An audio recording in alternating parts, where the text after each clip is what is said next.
اعوذ باللہ من الشیطان الرجیم بسم اللہ الرحمن الرحیم الحمد للہ وصلی علی محمد وآلہ الطاہرین لا سیما بقیت اللہ فی الارضین روحی لتراب مقدمہ الفدا۔ موبائل نمبر 804 سے سوال ہوا ہے جس کا خلاصہ پیش خدمت ہے۔ رسول اللہ نے ہاتھ باندھ کر نماز پڑھی، کس روایت میں ہے؟ آیا یہ عمر کی بدعت نہیں؟ روایت میں ہے کہ کچھ اصحاب آستین میں مورتی چھپا کر نماز پڑھتے تھے، لہٰذا ہاتھ کھول کر نماز پڑھنے کا حکم آیا، اس کے بارے میں بھی بتائیں۔ علیکم السلام ورحمۃ اللہ وبرکاتہ۔ آپ نے سوال کیا کہ رسول اللہ ہاتھ باندھ کر نماز پڑھتے تھے، کس روایت میں ہے؟ آپ کا مقصد ضرور سنی روایات ہیں، اس لیے کہ مذہب شیعہ میں بالاتفاق ہاتھ باندھ کر نماز پڑھنا بدعت ہے اور نماز باطل بھی ہو جاتی ہے۔ سب سے پہلے ہم کو یہ دیکھنا ہوگا کہ رسول اللہ کس طرح نماز پڑھتے تھے۔ جب ہم یہ سمجھ لیں گے تو خود بخود یہ بات واضح ہو جائے گی۔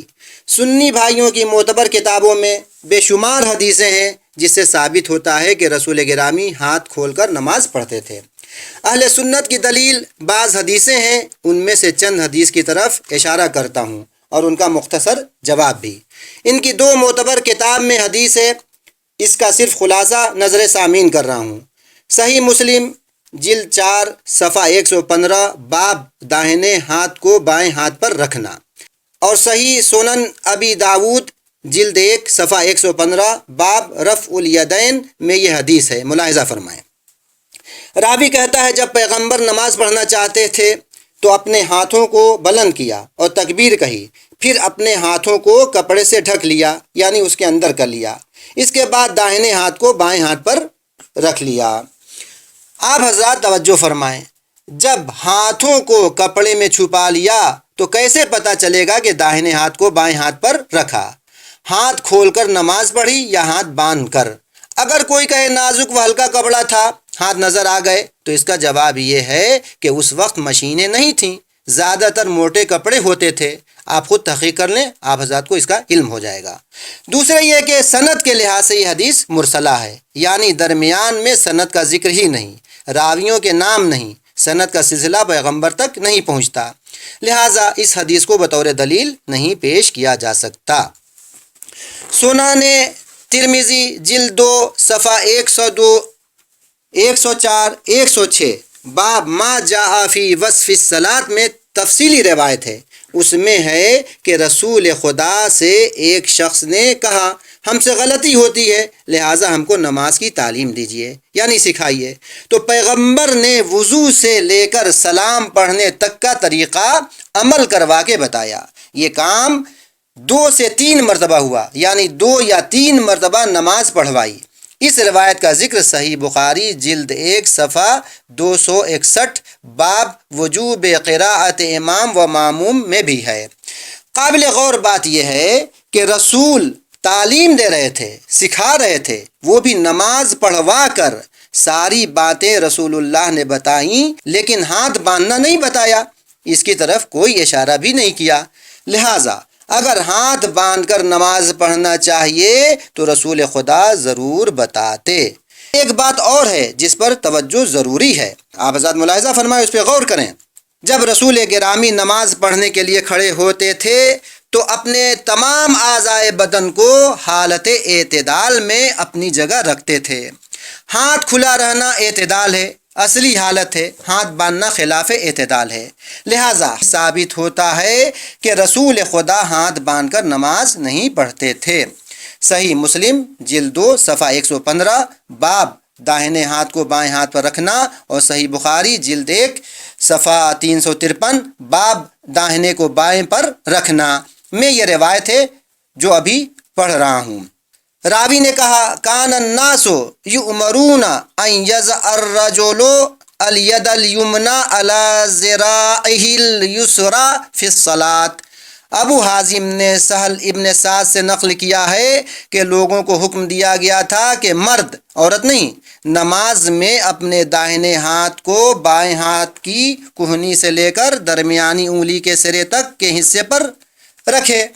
مناسب ہے یہاں ایک نقطے کی طرف اشارہ کر دوں، حدیث میں ذرا کہا گیا جس کا ترجمہ ابھی کیا، اس طرح سنیوں کی اکثریت ہاتھ نہیں باندھتی۔ بہرحال اس روایت کے حوالے سے ابو حازم نے کہا اس بات کو یعنی ہاتھ باندھنے کو صحیح نہیں مانتا یا نہیں جانتا مگر یہ کہ اس کا حکم دینے والے خود نبی ہوں۔ بخاری میں اس حدیث کے حاشیے پر ہے کہ اس کا حکم نبی نے دیا، لیکن خود اصل روایت میں ذکر نہیں کہ کس نے حکم دیا، حکم دینے والے عمر تھے یا کوئی اور۔ دوسرے یہ کہ فرض کر لیتے ہیں کہ ہاتھ باندھنے کا حکم پیغمبر نے دیا تو یہ کیوں کہا گیا کان الناس یؤمرون، لوگوں کو حکم دیا گیا تھا، یہاں حکم دینے والے کا ذکر ہی نہیں، بلکہ اس طرح کہا جاتا کان النبی یأمر، نبی نے حکم دیا تھا، لیکن اس طرح نہیں کہا گیا۔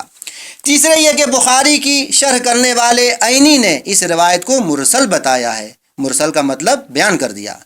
نماز میں ہاتھ باندھنے سے مربوط ایک مہم بات آپ حضرات کی خدمت میں عرض کر دوں کہ اہل سنت کے امام و علماء کے درمیان کئی طرح کا اختلاف ہے۔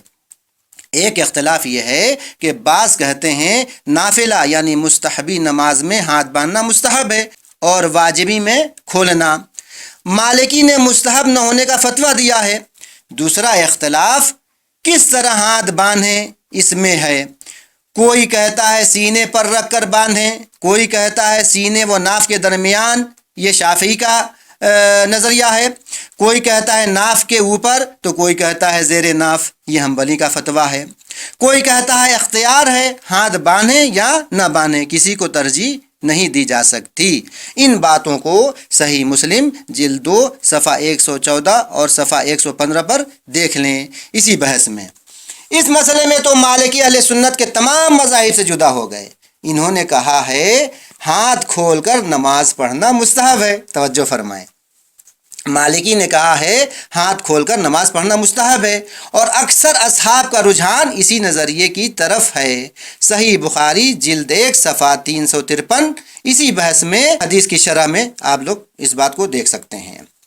مالکی کے پہلے بھی بعض فقہا اور ایک گروہ کا یہی نظریہ تھا کہ ہاتھ کھول کر نماز پڑھیں، جیسے عبداللہ ابن زبیر، سعید ابن مسیب، سعد ابن جبیر، حسن بصری، ابن سیرین وغیرہ ہاتھ کھول کر نماز پڑھتے تھے۔ خلاصہ کلام یہ کہ ایک بات پر اہل سنت کے تمام علماء، فقہا اور امام کا اتفاق ہے، اس میں کوئی اختلاف نہیں، وہ یہ ہے کہ نماز میں ہاتھ باندھنا واجب نہیں۔ گفتگو کا نتیجہ یہ ہوا کہ اہل سنت کے نزدیک ہاتھ باندھ کر نماز پڑھنے کی بات الگ، حتیٰ جائز ہونے پر قانع کنندہ دلیل نہیں، ورنہ ایک چھوٹے سے مسئلے میں اس قدر اختلاف نہ ہوتا۔ لہٰذا ان کے نزدیک ہاتھ باندھنا مردد ہے، سنت اور بدعت کے درمیان۔ جب دلیل ضعیف ہو تو احتیاط کا تقاضا ترک عمل ہے، ہاتھ باندھ کر نماز نہ پڑھیں۔ ہاتھ کھول کر نماز پڑھنے پر سب سے محکم ایک دلیل ہے جس سے اہل سنت دوری اختیار کرتے ہیں، وہ یہ ہے کہ جن کے گھر قرآن نازل ہوا، اسلام آیا، نماز روزے کا حکم آیا، یعنی اہل بیت رسول، انہوں نے تو ہاتھ باندھ کر نماز نہیں پڑھی، بلکہ یہ عمل کفر و مجوس کے مشابہ ہے۔ اگر کسی وہابی کتاب میں ملتا ہے کہ ہاتھ باندھ کر نماز پڑھی تو وہ روایت جعلی ہے، اس میں کوئی شک نہیں، یہ میرا دعویٰ نہیں ہے بلکہ یہ حقیقت ہے۔ آیا علی کو آپ چوتھا خلیفہ نہیں مانتے؟ ان کی بات کیوں نہیں مانتے؟ ان کے فرزند اور فرزند رسول یعنی امام حسن و امام حسین کی بات کیوں نہیں مانتے؟ ایرے غیرے کی بات مان لیتے ہیں، لیکن جس کے گھر نماز نازل ہوئی ان کی بات نہیں مانتے۔ جیسا کہ عرض کیا، ہاتھ باندھ کر نماز پڑھنے کے بارے میں دلیل و روایت قابل اعتماد نہیں۔ ہم سے تو آپ لوگ ہر چیز کی دلیل قرآن سے مانگتے ہیں، آپ بتائیں قرآن میں کہاں ہے کہ ہاتھ باندھ کر نماز پڑھیں؟ ان باتوں پر ہمارے سنی بھائی غور کریں، فکر کریں اور دیکھیں کہ حق کیا ہے اور حقیقت کیا ہے۔